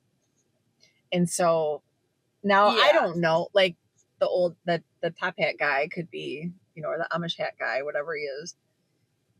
Like, clearly he's protective of you. And that's fine. Yeah, that's fine. Whatever, but I just don't know. I think maybe it is because I do believe there are things and I don't want to invite stuff in. Yeah. Well, I don't think we would invite stuff in. We would just be communicating with the things that are already there. Maybe. Yeah. Maybe I just don't want to know. Maybe I want to live with my head in the sand. Pretend that they're not in there. That's fine. You can go and stay with Grandma because I'm living in the house by myself. So maybe I just want to live in a space where and I would be scared probably. Well, you can just go stay with Grandma while we do it. Yeah, just don't tell me. Okay. Well, after it's over, so I have to convince I don't know. Someone's got to hit me up and be like, yeah, let's. My friend, that had came to visit, she was an acquaintance for a little bit in my life. Yeah, I remember we talked came about over this. And that it was right at the same time when all that stuff was going down, like at the same age time frame when you were experiencing the things you were experiencing. And she was like, oh yeah, there's like people all over this house. There's like somebody right over there. They're like, she said she could see them, but I don't know if she ever had that ability. Like, I didn't know enough about her. Well, there's no way to know. It's just trust. That's how like she said that, and in my mind I was just like, whatever, yeah, right, lady. But she's probably right. Yeah, I think she was probably right. She was right too. And then because I've seen quite a lot of stuff in that house. Well, our house is really like it's not unstable. We've lived here a long time, a decent amount of time, but the house should be really a homestead. It should be a situation where like it's passed down generational. That's like kind of what happens in our area. These types of properties, the old farmhouse with land and whatever, that like it's a generational farm and you give it to your children and and so on and so on. Our neighbors, it's 100 years old. It's 100th year in the family or whatever, and that happens a lot around here. It's actually uncommon for a place where we live for it to be sold so many times. and it has been Yeah. sold many times. So I don't know. Maybe if you did bring someone in, it would heal the property. Our family went through Yeah, a or just lot of trauma. And my marriage went through a lot yeah. of trauma in this space. But I don't think that had anything to do with the house. Because we would have gone through that no matter where we lived. Me and your dad. And Yeah, yes.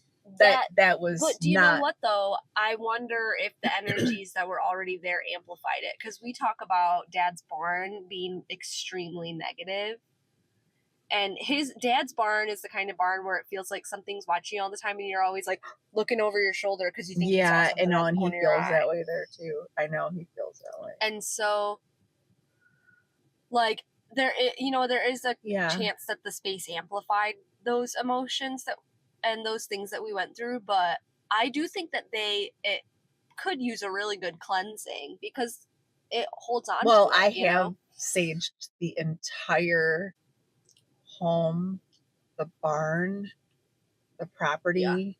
I saged everything here, and I have prayed over it. And but that was only really in the last couple years, and the last few years here have been really peaceful. Yeah. And like, think about the time when you took a break when you transferred colleges. That season was really healthy.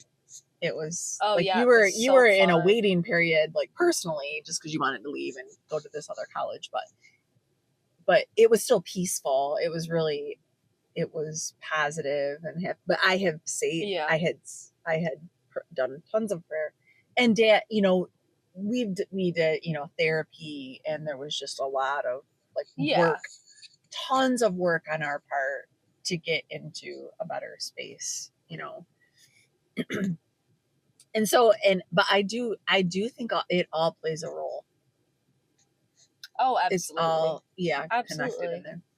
Yep. It's all influencing itself. And it's funny because my mom has always had just different things happening, and one of her really close friends, she's passed now, but her name was Marilyn, and her and Marilyn were close friends for many years. Marilyn owned a metaphysical shop in Traverse City that sold, crystals and tarot cards, and they did readings, all kinds of stuff like that. And so Marilyn was like super into that kind of stuff, and my mom was close friends with her, and I was a little girl when her and Marilyn were really close friends, and my mom had always had various experiences, like seeing my grandpa, the same grandpa I saw that came to get my dad. My mom had experiences seeing him, but in a more vivid way. Mine was definitely just him coming to get my dad, but she's had a lot of different experiences, not just baby dreams. Do you think it's hereditary? Yeah. I do. I think it's hereditary. Oh, I do too. I think so too. I absolutely feel that. Agree. I do. So I think you're getting things from her. Yeah, probably. Yeah. I'm trying to think if anyone on Dad's side has that stuff, but I don't think so. Your dad? Not that I know of. Your dad's side? Yeah. I don't know, but Grandma Dorothy, his grandma, your dad's grandma Dorothy, always said that you were able to see the black shadows. She would always say that about you. Even when you were a little girl, little tiny girl. She always said there's something about her, and she can see the black shadows. And so, you figure grandma would be like 100 now or something, right? Oh, yeah. So so she was old when she said that. She was well into her 80s, or and so for her, that I'm just giving a perspective of how old she was. She's very, very old. She died when she was 93 or 4 or something. Six. I don't know. She was in her 90s. And so for her to say that meant you could a lot. see things, right? Where we look now, Yeah, like because we she's- speak of it differently, but we say like, oh, you have, you know, you're seeing psychic but abilities or what are the whatever. odds that this That's what she woman called who it. doesn't? But yeah, what are the odds that she's gonna even say that at all? Yeah, you. And I was really, really close with her. Yeah, Like you and your brother were very I close was- with them, and you were really close. When she was in her kind of like the When she's last years older. of her life, you were very, very close with her even then. Yeah. But as a little kid, because you well, and she was around then, like, because she always like went out to Arizona and like they Right. went out and lived there when it was cold or whatever, and so we didn't see them a ton like during holiday season. But then it was when she like stayed in Alpena. Yeah, and she was living with your grandma, and you guys really bonded. But And well I went before and saw that, her a you were lot. little, like you were like 3, Yeah. and she said that to me. You were like 3, 4, 5. You were little, and she go. She can see. Don't you wish you could ask her what she meant? Well, I think it means. Like, I just want to know more. Yeah, I know. Well, it makes me wonder what she knew and what she could see, and it makes me wonder what she knew. Like maybe her fam. Like, what did could her mom see? Like, why was she even stating that? And so, because you asked she who know in that was even a thing. Yeah, because you asked who in that family. I wonder if anybody in that family had any abilities or anything. But, right. And it's funny that she too said because that. she Oh was my Catholic, God! A bird just flew right into my window. Scared me right now. It was Grandma Dorothy. Oh my God! It was Grandma Dorothy. Oh my God! A bird just flew into my car window. It didn't die though. Like, you know how they hit the glass? Yeah. It's the sun shining like from this direction. A bird flew in my passenger window and like whipped and then took off. Oh my God. It was Grandma Dorothy. Grandma. She stopped by. It's crazy. Oh my God. See, I'm that's the telling you, difference though between you and I. Like, you like identify the signs. I just said, oh my gosh, a bird flew into my window. As we're talking about this. It's Grandma Dorothy. And you. That's what I mean. Like, yeah. I acknowledge it. Maybe that's why I experience it so much, because I acknowledge that that's probably what it is. Yeah, maybe I'm a little bit cynical about it. I don't know. I know I'm a little bit. I know I'm cynical know, about it. I'm just trying to see, like, explain it all. I will say, like, for her, like, it's odd for her to say that because she, I think, because she was Catholic, and she, like, traditionally Catholic people don't believe in mediums and, like, psychics and crystals and that kind of, but they believe in spirits, though. They believe in the Holy Spirit, and they believe in, which is right. Yeah. But like, I don't like, traditionally they don't believe in the idea of us being able to communicate with that. Yeah.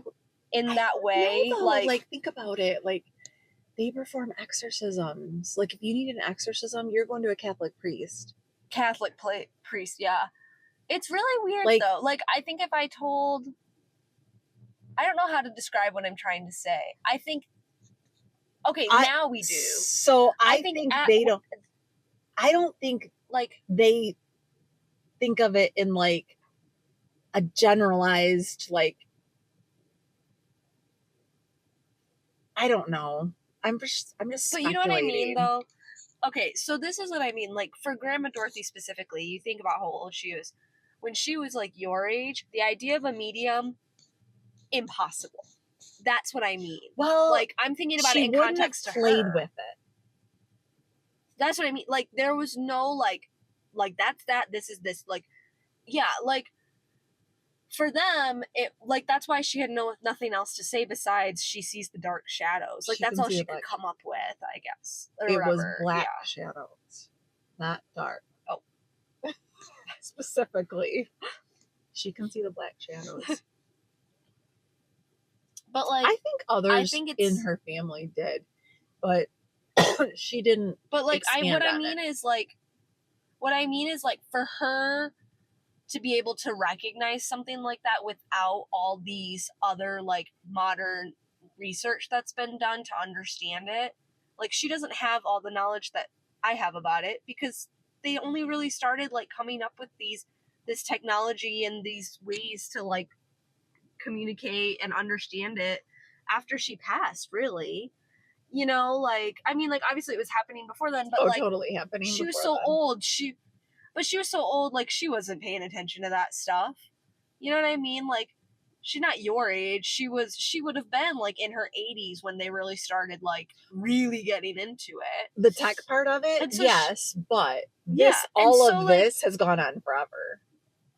no, I know that, but I mean, like, for her to Have be evidence? trying to find a, no, like for her to have like the only way for her to articulate like what it means Oh is yeah, the that was black shadows. right. Yeah, that was her. Yeah. Like Yeah. that was her Yeah. only way to understand it. Is Yeah, what that was her like, naming it. Yeah. Where we could say like, yeah, oh well, you have like the ability to see things. You have medium. spirits or You're a whatever. medium, or you're whatever. Yeah, that was her. Yeah, That was her so putting a name on it. her way. Holy Yeah. crap! I'm still freaked out about the bird. And look at how fast I move on. Maybe that's why, because I'm just like, oh yeah, I was Grandma Dorothy. No, my and then I heart's move still on, pumping and, about like, the bird. Like I'm wondering if it's gonna come back. Grandma, are you gonna say it probably was. It probably Yeah, was. I don't know. Well, on that note, I do have. let's leave it with that. What? Oh, well, I was gonna say, speaking of birds, I did have one experience with a bird, and I think it was Grandpa. So, your dad, Grandpa, was a carpenter for a really long time, and this happened here. I don't remember if I ever told you about this, but this happened here, and I was helping. We were doing like a set design, and I was helping my friend build it, and we were like building it, like table saw measuring, like we were building this set. And the one morning it was like supposed to rain, and I step out of her garage and I look up and I'm by myself. They're all like on the backyard, and I like stepped out of the garage by the driveway where the tools were, and I step out and I look up, and there was a red robin, right? Robin? Cardinal? Is that what they're called? The cardinal? A cardinal. Okay. Thank you. There's a cardinal sitting in the tree. And I look up, and my first thought is, that's Grandpa. Because we were building all day. It was supposed to rain. Didn't end up raining that day, and it was supposed to downpour. I look up and I see him. I mean, I say it's him. I say it was him, like, watching to make sure that we were all okay. Because we're young, messing with power tools, you know? Like, yeah. And I think it was him. And I look up, and there's this cardinal sitting in sitting in the tree. And doesn't rain that day. Everything works out perfect the rest of the weekend, like a breeze. And I took a picture of it, and I like was walking up to it, and I was looking at it. You know, normally birds fly away. I'm walking up to it, I'm right up looking at it. Didn't fly away. Second, my friend Chloe came and walked outside. It flew away. And I was probably looking at it for 15 minutes. How close were you to it? 5 feet. Oh my God. But it was like up in the tree. Yeah. But I was probably like on the ground, and it was probably like 5 feet up. That's close though to a cardinal. That's really close for a bird. Yeah. Any bird, really. And then the second she walked outside on the other side of the driveway from her garage, it flew away. I was like, yeah, wow, that was crazy. I think that was Grandpa. So, and maybe that's what it comes down to, is that you immediately identify the signs. Like I don't, yeah. like I'll say to myself like, oh, because I always, when I see blue jays, I always think of my dad, and and I love birds, so I've just like, but I've like decided that I've made that decision. It wasn't like, oh, he's, you know, Like if a blue jay landed on my car right now, I'd be like, holy shit, that's Dad. Because we're talking about it. That'd be crazy. But yeah, and it would be awesome. But he, like, I've just, like, it's just something I think of, and I'm like, oh, blue jays make me think of Dad, and I don't know why, and because they're pretty and blue and because that's him strong for you. Yeah, and so I'll just like, it's really me just choosing that bird as a symbol, and I've never had a blue jay do anything. But I think you, just like that bird hitting the window, right, as we're talking about Grandma, you like see that, and like you seen that bird when you're working with Chloe. Yeah. I think those things are real. I just think you see them. Like you recognize it. Yeah. I think it happens to everybody. Maybe that's what that all the time. Oh, absolutely. Maybe that's what the lady meant by they're talking to me and I can hear them. Maybe, yeah. Well, and no, I think it's even more than that. I think it's even more than that. Yeah. But I, I don't know. Well, and it's funny because, we get into like having the curse and people feeling open to talk to us. And for me, it's like my students feeling so compelled, like to be able to share with me things, and people being able to, I'm open, and they tell me all their life stories and all that stuff,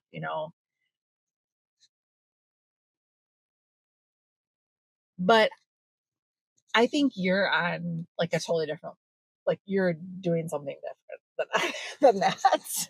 I'm just being nice to people. You're like, you're a whole other thing. I don't know. I didn't sign up for it. I just got it. It's just ended up that way. You just got it. So do you have a song this week? Do I have a song this week? After this, I don't know. Something to do with what we've been talking about. Well, this is mine. So it's not a song, but it's just an artist. Okay. And the artist goes along with her style is all of this, and it's Florence and the Machine. Oh. So, yeah. Like, and I know you love her, and you saw her live in concert, and it was like a spiritual moment in your life. Oh, yeah.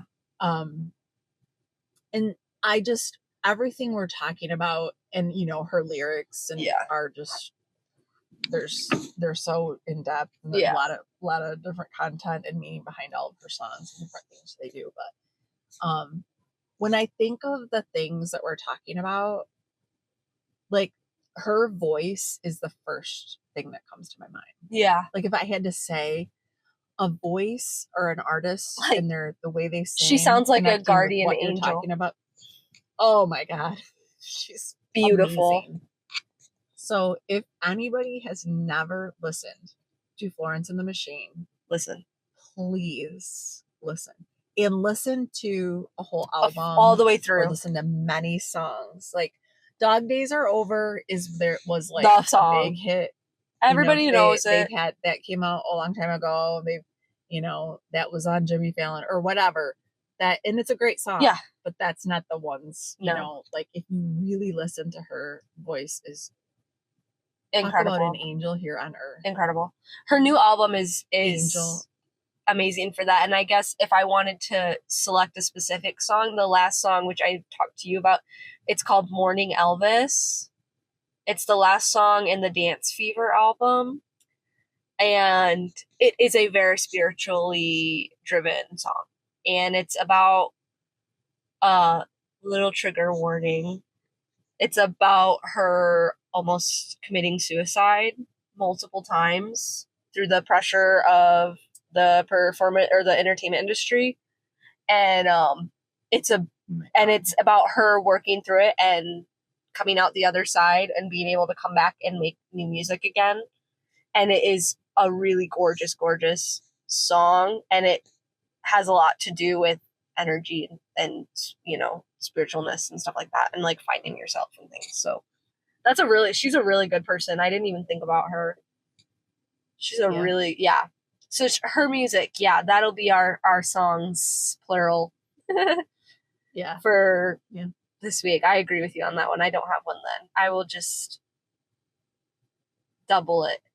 Leave it like Yeah. that. Florence and the Machine. That's Yep. our artist. It looks like we're going down the path of an artist each week more than a song, but either way, That's okay. that works. Whatever. All right. Love you. Love you.